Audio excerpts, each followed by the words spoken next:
l'animal, hein, ce connard à quatre pattes. Position de départ classique. L'homme et l'animal sont différents. Hein. Il y a entre l'homme et l'animal une frontière infranchissable. Pourquoi? Parce que c'est comme ça. C'est la religion qui le dit. Hein. Sous-entendu, la religion archaïsante et obscurantiste, celle de l'âge pré-scientifique, où l'on ne regardait pas le monde tel qu'il est, où l'on ne l'étudiait pas, mais où l'on affirmait à son propos de but en blanc, comme ça, des choses, sans rime ni raison, et où il s'agissait de croire.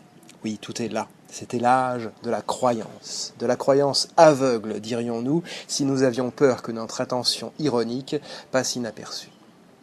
Mais aujourd'hui, nous sommes dans l'âge de raison, de la pleine lumière, dans l'âge de la connaissance par la preuve, et nous allons vers l'antispécisme, vers l'anti-genrisme, vers l'anti-racisme, l'anti-sionisme. Non, pardon, excusez-moi, pas celui-là, je me suis trompé, pardonnez-moi, je m'égare. Mais gardons les autres.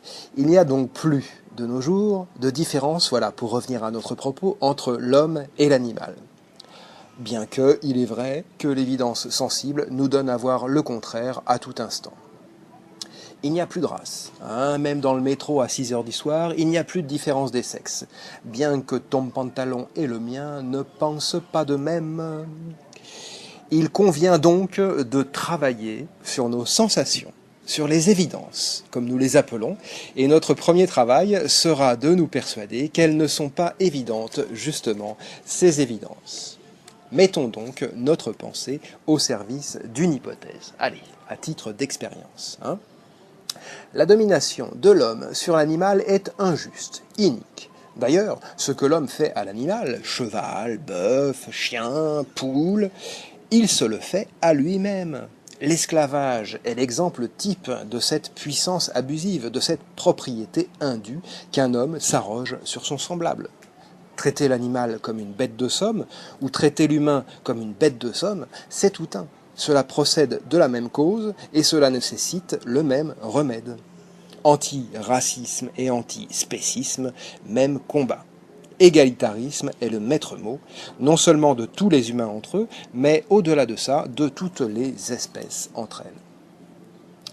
Notons au passage que ce mouvement, que cette offensive de nature essentiellement juridique, dans nos sociétés à l'heure actuelle, on parle de droits des animaux, eh bien, comme on parle de droits de l'homme, c'est un mouvement qui a déjà eu lieu il y a très longtemps en Orient, dans une autre ère culturelle que la nôtre, et qui est au fondement de la spiritualité ou des spiritualités hindouistes et bouddhistes. Et observons au passage que chez les hindouistes, par exemple, le respect de la vie animale, sous forme essentiellement de l'interdiction de consommer sa chair, ils sont végétariens, s'accompagne d'un compartimentage de la société humaine, non en classe, mais en caste, extrêmement codifié et extrêmement hermétique. Et il y a, semble-t-il, là une réalité anthropologique et religieuse et culturelle un tantinet plus complexe que ce à quoi tentent de tout réduire ceux qui ne pensent pas, mais qui caquettent comme des poules. Égalité, égalité. Je vais te couper la tête, moi, tu vas voir. Et tu crois que tu vas continuer à galoper comme ça partout en braillant égalité, égalité?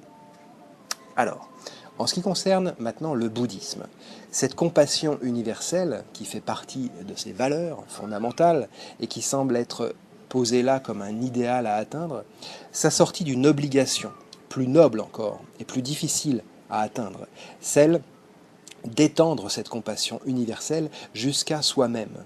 Oui, c'est la chose la plus difficile. Et lorsqu'on voit nos jeunes véganes occidentaux, avec leurs tatouages, avec leurs piercings, avec leur colère rentrée, avec leur haine et leur ressentiment, on se dit qu'ils ont encore beaucoup de chemin à parcourir avant d'arriver au nirvana. On se dit aussi que leur priorité est peut-être davantage de détruire une religion qu'ils haïssent, la leur, le christianisme, que d'accéder, au moyen d'une religion qui leur est étrangère, à davantage de spiritualité.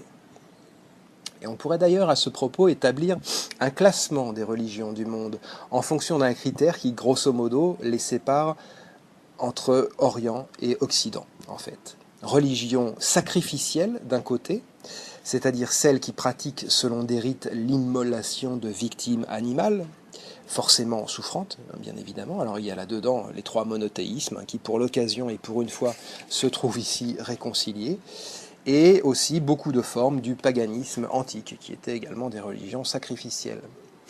Et de l'autre côté, les religions non sacrificielles, voire anti-sacrificielles, en ce qu'elles reposent sur le refus et sur l'interdit de verser le sang. Bouddhisme, hindouisme, taoïsme et consorts. On peut se demander par ailleurs si ce qui définit une religion est un corpus clos et cohérent de textes sacrés, ou s'il y a des religions non officielles qui existent tout en pouvant se passer de cette forme de support, de se passer de texte. La religion juive est on ne peut plus sacrificielle. C'est la raison d'être même du grand temple de Jérusalem, d'être une industrie, d'être un abattoir finalement. La Torah est pleine d'histoires de sacrifices, et Yahvé, Dieu d'Israël, revendique pour sa possession exclusive le sang de tous les premiers-nés d'Israël. Alors on ne lui en donne au final que le prépuce, mais enfin c'est déjà ça. Ce temple, déjà détruit 2 fois dans l'histoire, ce grand temple de Jérusalem, d'aucuns veulent aujourd'hui sa reconstruction, en lieu et place de la mosquée du Dôme du Rocher, où Abraham a voulu sacrifier son premier-né, Isaac, avant d'en être empêché par l'ange. Les musulmans ne sont pas d'accord. Quant aux chrétiens, ils ont poussé l'idée du sacrifice jusqu'au plus ultime raffinement de la spiritualité. C'est Dieu fait homme lui-même. C'est Dieu le Fils qui est sacrifié, qui se sacrifie volontairement pour racheter rien moins que l'humanité dans son ensemble. Et en prime, il n'est même pas vraiment mort sur le lieu du crâne où Adam lui-même avait abandonné ses os. Mais il y a une autre religion encore, multiforme, évolutive, aux articles de foi forts, quoique non gravés dans la pierre. Nous sommes actuellement en 74 après la Shoah. Ce sacrifice des 6 millions, cet holocauste par excellence, a pris la place du Sauveur. Le peuple était peuple élu par la vertu d'une autoproclamation, mais il est maintenant peuple élu dans l'imaginaire chrétien pour avoir pâti dans sa chair, de la même façon qu'a pâti dans sa chair, il y a 2000 ans, celui qui fut envoyé pour nous sauver. Le peuple remplace l'homme. On blasphème allègrement Jésus, c'est de bon ton, mais au premier mot suspect à l'égard des Juifs. D'ailleurs, la loi laïque est également là pour diligenter tous les aspects procéduriers. Bon, moi, j'ai rien contre les Juifs, je tiens à le dire tout de suite. Je les fréquente même. Mais il est vrai qu'à chaque fois que je vais les voir, je me mets un petit peu d'antisémite, un petit coup sous les bras et un petit peu derrière les oreilles. Ah oui, évidemment, on ne peut pas se jeter comme ça, sans protection, dans la gueule du loup non plus.